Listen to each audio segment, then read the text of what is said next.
Gente, estamos retomando aí, então, né, nossas atividades do semestre, nossas aulas. Espero que vocês estejam bem, espero que vocês tenham conseguido descansar, tenham conseguido estudar um pouco. E hoje, para a aula de hoje, eu preparei para vocês uma revisão para a gente não começar o semestre também já com conteúdo novo, né, para vocês terem essa oportunidade também de darem uma revisada no conteúdo que a gente viu no semestre passado. E aí eu queria só... não queria só não. Eu queria dizer que eu fiz essa revisão, fiz o roteirinho como a gente sempre usa, né? Mas o roteiro agora ele tá com perguntas, então a revisão é toda baseada em perguntas, tá? Eu vou tentar fazer da maneira mais sucinta possível, abordando todos os conteúdos que a gente viu durante o semestre. Claro que não dá para aprofundar em muita coisa, mas pelo menos para a gente ter uma ideia e dar uma rememorada em tudo que a gente conversou ao longo do semestre, tá? Então eu fiz aqui um resuminho aqui, um roteirinho de resumo. Aí queria lembrar vocês um dado que eu vi para quem tá e vai prestar para ciências humanas, que no ano de 2018 caiu 17 questões entre sociologia e filosofia, e isso equivale a quase 40% da prova. Então, para quem está interessado aí na área de ciências humanas, é bom ficar de olho, dar uma aprofundada aí nesses assuntos, ver as coisas que mais caem. A gente vai dar uma olhada nessas coisas que mais caem, por mais que a gente tenha que tratar necessariamente de todos os conteúdos. E é isso, só fiquem atentos aí. Acho que para todo mundo, né? Pontos no vestibular sempre valem. Sempre é uma boa, mas aí para quem precisar, saiba que, para quem está nessas áreas, saiba que tem um peso grande aí. Então eu fiz aqui, criei uma tabelinha só para vocês entenderem a separação das coisas, tá? E a gente vai começar agora. Então a pergunta 1. Todas as coisas são diferenciações de uma mesma coisa e são a mesma coisa. E isso é evidente, porque se as coisas que são agora neste mundo, terra, água, ar e fogo, e as outras coisas que se manifestam nesse mundo, se alguma dessas coisas fosse diferente de qualquer outra, diferente em sua natureza própria, e se não permanecesse a mesma coisa em suas muitas mudanças de diferenciações, então não poderiam as coisas de nenhuma maneira misturar-se umas às outras, nem fazer bem ou mal umas às outras, nem a planta poderia brotar da terra, nem um animal ou qualquer outra coisa vir à existência. Se todas as coisas não fossem compostas de modo a serem as mesmas, todas as coisas nascem através de diferenciações de uma mesma coisa, ora em uma forma, ora em outra, retornando sempre a mesma coisa. O texto descreve argumentos dos primeiros pensadores denominados pré-socráticos, lembra deles? Para eles, a principal preocupação filosófica era de ordem de.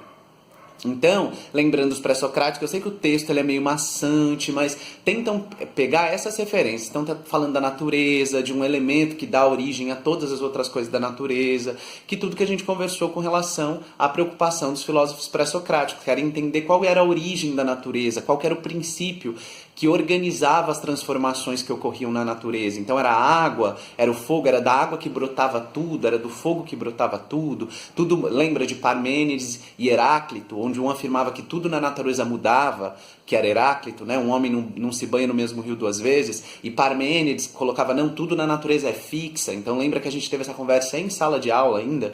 Então a questão é essa, né? Aí a principal preocupação filosófica era de ordem cosmológica, propondo uma explicação racional do mundo fundamentada nos elementos da natureza. Exatamente isso. Então, a palavra racional, que a gente conversou, que abandona esse modelo de explicação mitológico, né?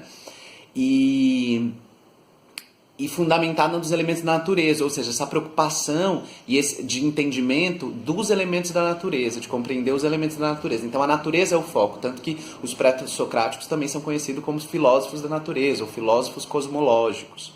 Tá?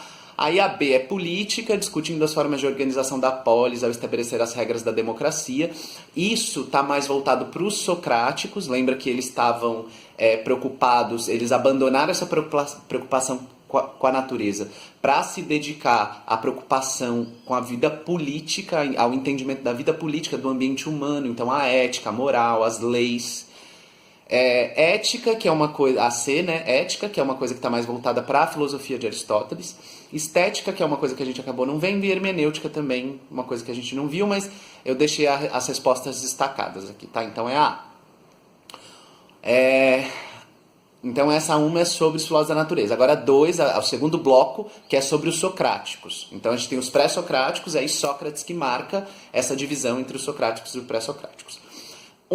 Uma conversação de tal natureza transforma o ouvinte. O contato de Sócrates paralisa e embaraça, leva a refletir sobre si mesmo, a imprimir à atenção uma direção incomum. Os temperamentais, como Alcibíades, sabem que encontrarão junto dele todo o bem de que são capazes, mas fogem porque receiam essa influência poderosa, que os leva a se censurarem. É sobretudo a esses jovens, muito quase crianças, que ele tenta imprimir sua orientação. O texto evidencia características de modo de vida socrático, que se baseava na... Então, a contemplação da tradição mítica? Não, a gente já viu que a tradição mítica foi abandonada desde lá dos pré-socráticos. B, sustentação do método dialético. É a B. Então, o método dialético aqui, porque depois a dialética vai ganhar outros contornos ao longo da história... A dialética aqui é entendida como a arte do diálogo. Então você acessa o conhecimento através do diálogo com o outro. Então lembra que Sócrates tinha o método dele, o método da maiêutica, do parto das ideias, que ele ia conversando com as pessoas e através dessa conversa, das perguntas que ele fazia, por isso essa coisa de ser embaraçoso, de colocar a pessoa numa situação difícil, porque ele fazia perguntas que te fazia refletir, que não dava para dar uma resposta automática de acordo com aquilo que estava estabelecido na época. A pessoa precisava pensar. Então, sustentação do método dialético, um método baseado no diálogo. Relativização do saber verdadeiro, não, porque a relativização justamente está relacionada a isso de relativizar alguma coisa, é dizer que depende do ponto de vista, que não tem uma verdade única, que depende do jeito que você vê aquilo vai ser bom ou ruim.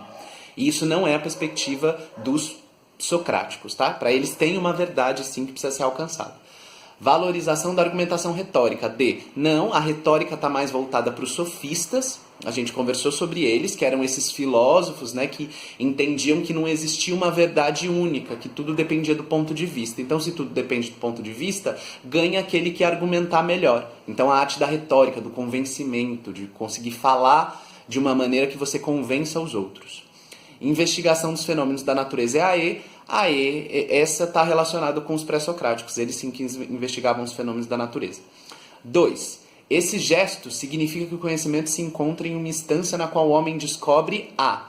O gesto a qual ele se refere, é que eu não coloquei a imagem aqui para não ocupar espaço, é de Platão apontando para cima. Lembra da escola de Atenas, que eu mostrei para vocês algumas vezes, que tem Platão apontando para baixo e Sócrates... Não, desculpa.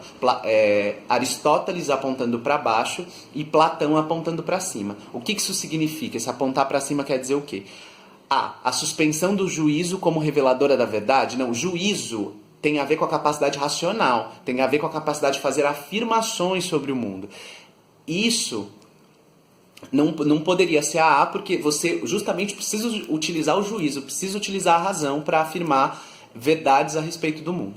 B. Realidade inteligível por meio do método dialético. Então é isso que esse gesto de Platão está indicando.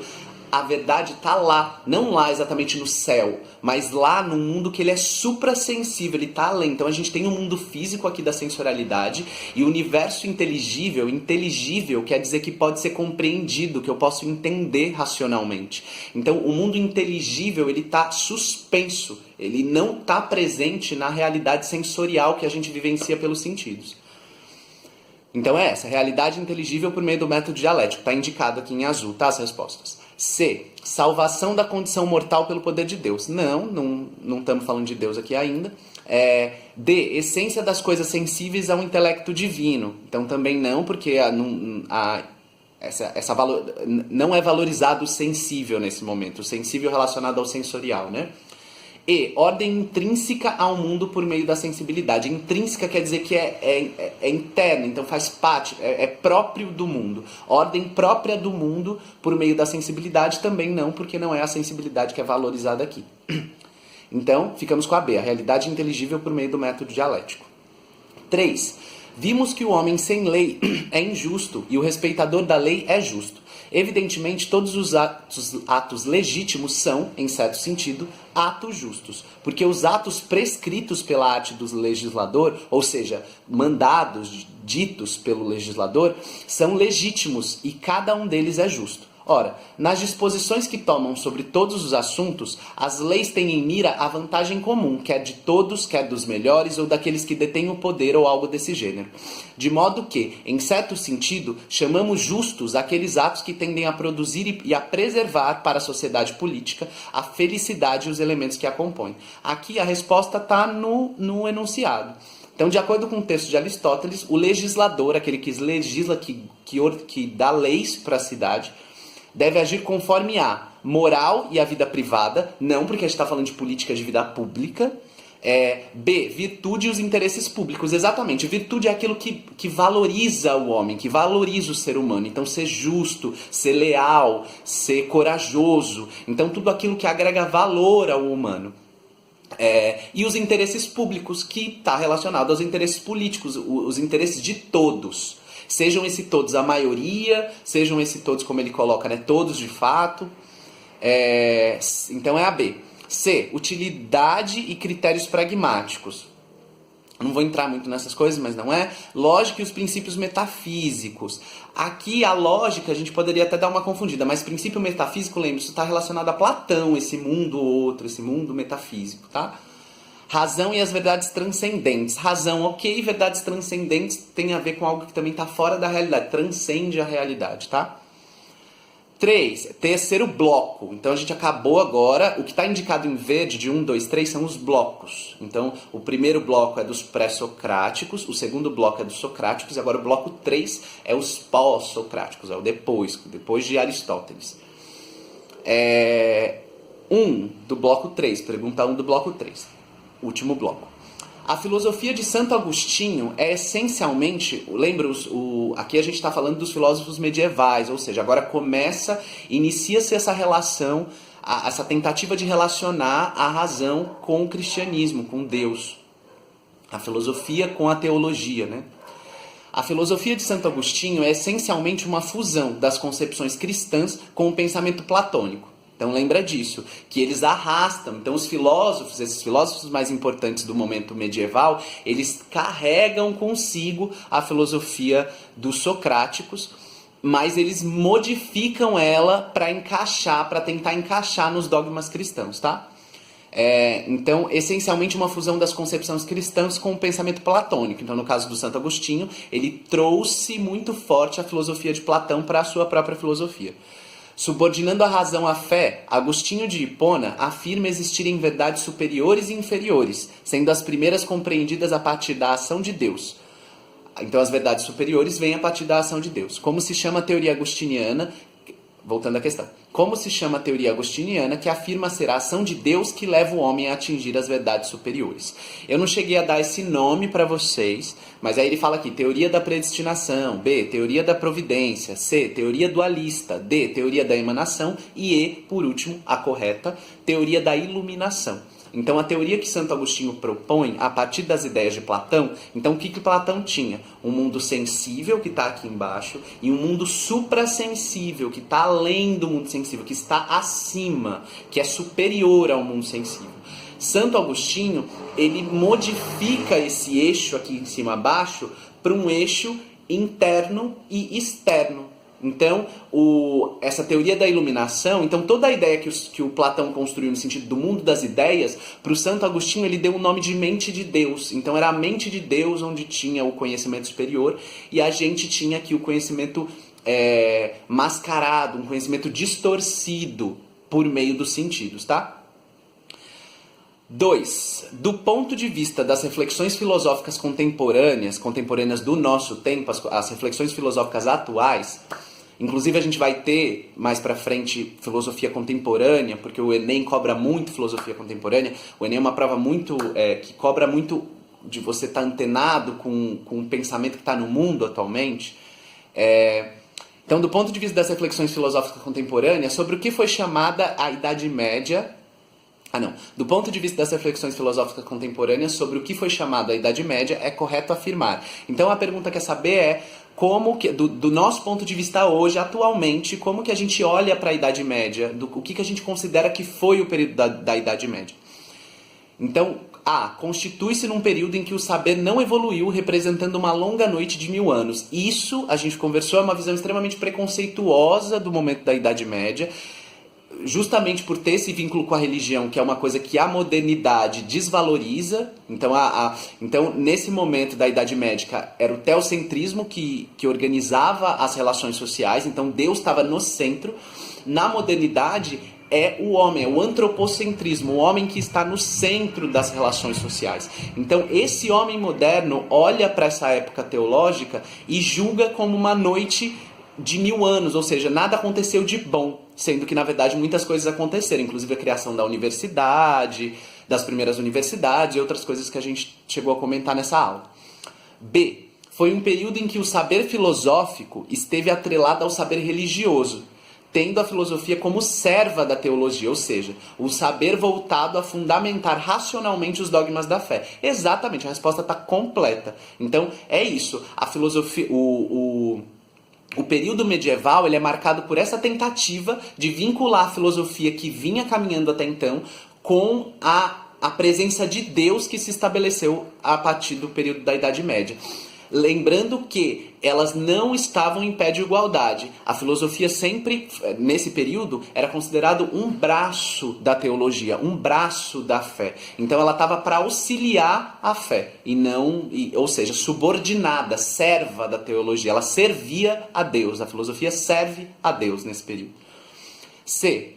Então é essa. Foi um período em que Santo Tomás de Aquino liderou a filosofia patrística e Santo Agostinho liderou a escolástica. Então essa é complicada porque ele inverte. Santo Tomás de Aquino liderou a filosofia escolástica e Santo Agostinho a filosofia patrística. Então patrística relacionado a Santo Agostinho e escolástica a Santo Tomás de Aquino.